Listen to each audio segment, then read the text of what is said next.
Hey everyone, I'm Dave Matthews, the drummer, not the singer. And welcome to my bedroom from the 1970s. If you listen really hard, you can hear my mom in the kitchen calling me for dinner. Not yet, Mom, I'm filming! So, the theme of this is music and mentorship. I love 60s and 70s music, and I also love mentorship. So what could be better than a mashup of the two? In this session, I'll profile two well-known 60s acts, the Beatles and Leon Russell, both of whom mentored up-and-coming musicians with a lot of exciting developments in the late 60s and the early 70s. Which of these two acts had the best results, the Beatles or Leon Russell? And what can we learn from their efforts? During family road trips, when my kids were little, I would play a CD in the car of all the Beatles' #1 hits and have my 6-year-old daughter Sarah compete with my dad, Grandpa Paul, on Name That Beatles Tune. Nobody ever loved me like she did. Carry the world upon your shoulder. And now my life has changed in so many ways. My independence seems to vanish in the haze. Sarah always won. What a statement that a child born in 1998 could love the Beatles just as much as a child born in 1948. Wow.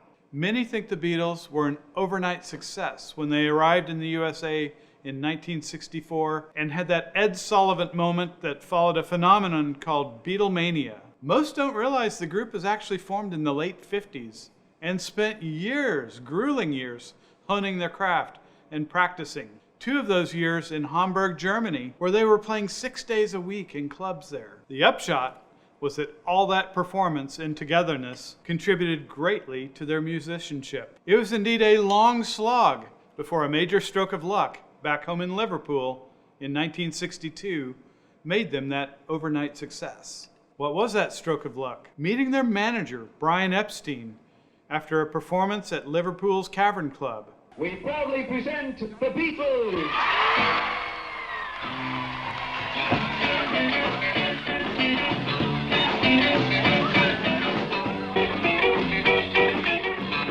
Brian Epstein was born into a family of successful retailers in Liverpool who put him in charge of their music shop, where he displayed a gift for talent spotting.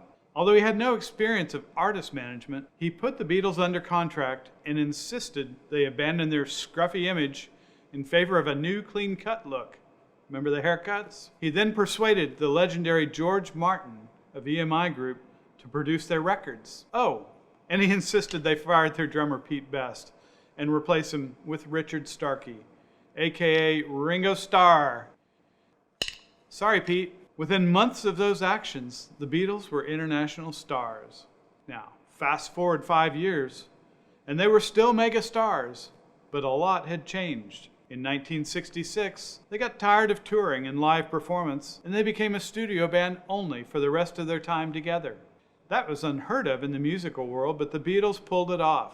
In 1967, Brian Epstein, their manager, died from an overdose. Oh, it's a way. We called him, and he was one of us. So you can't, you can't pay tribute in words. And the Fab Four then became their own managers. While there was a major question of who's now the leader, they were unified in wanting more control over the ownership of their music, the production of their new music, and the management of their business endeavors.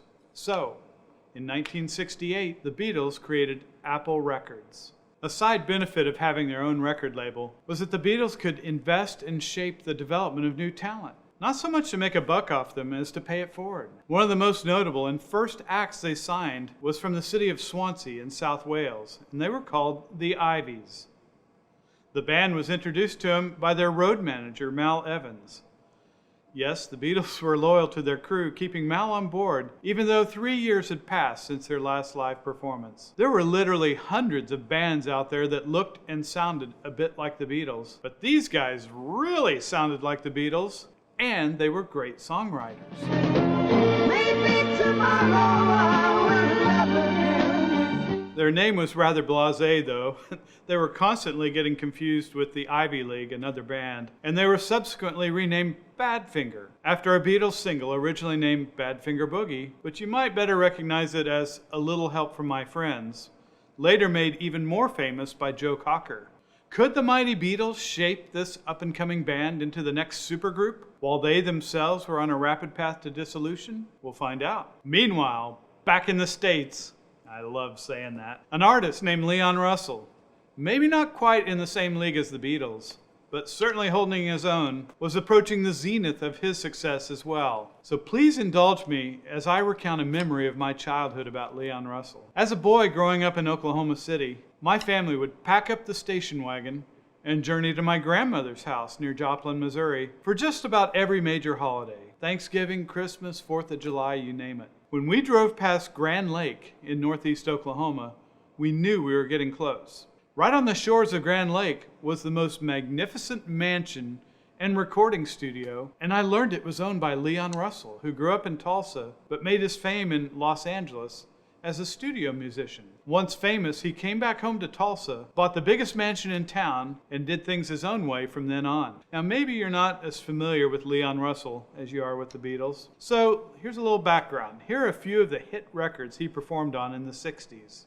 The Beach Boys, Help Me Rhonda, and Wouldn't It Be Nice? This Diamond Ring by Gary Lewis and the Playboys. Shine a Light by the Rolling Stones, as well as hits by Jan and Dean, Doris Day, Willie Nelson, Ray Charles, Eric Clapton, The Byrds, Barbra Streisand, Glenn Campbell, George Harrison, Ringo Starr, and even Frank Sinatra.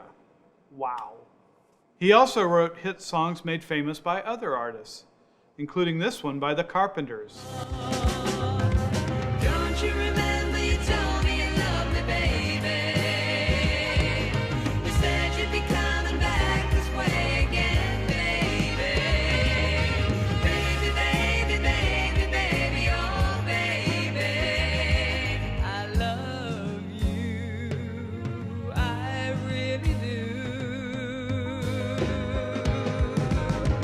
Don't you remember? Russell's first hit as a solo artist, called A Song for You, it's the first song in this first solo album, has been recorded by more than 200 other famous artists, including Ray Charles, who won a Grammy Award with his rendition of the song. Leon Russell's twangy Southern voice was unmistakable, and his style was an amazing fusion of Southern rock, country, gospel, bluegrass, R&B, and even folk music. Now let's listen to a little segment from A Song for You that was recorded at the Homewood Sessions in late 1970.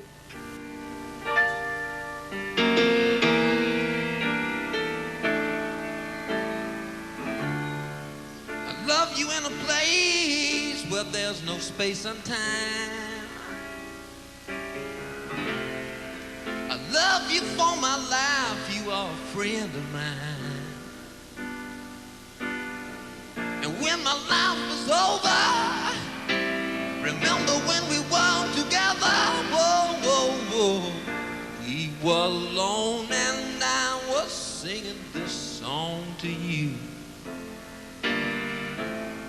We were alone and I was singing this song to you. 'Cause we're alone now and I'm singing my song. Singing this song to you.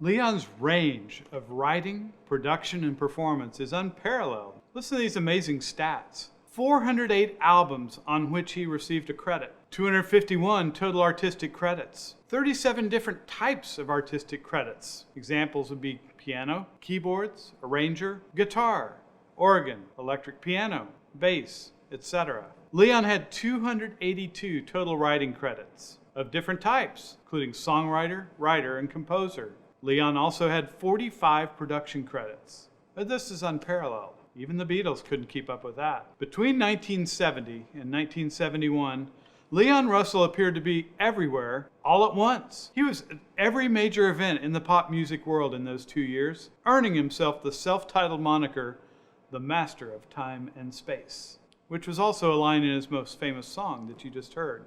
While putting out 2 solo albums with supporting tours, he somehow found time to assemble the backing band and share the stage with an up-and-coming singer from England named Joe Cocker on his legendary Mad Dogs and Englishmen tour in 1970. As I mentioned earlier, Cocker made his fame with his raspy voice in his soulful arrangement of the Beatles hit, A Little Help from My Friends. Cocker's version is much more famous than that of the Beatles. Having gotten both members of both the Beatles and the Rolling Stones to perform on Leon's debut album in 1970, he returned the favor by helping George Harrison organize the Concert for Bangladesh at Madison Square Garden in the summer of 1971. This concert, film, and album eventually raised over $14 million for the beleaguered country and was the inspiration for future music fundraisers like Live Aid. Alongside George Harrison at this concert was Leon Russell, Bob Dylan,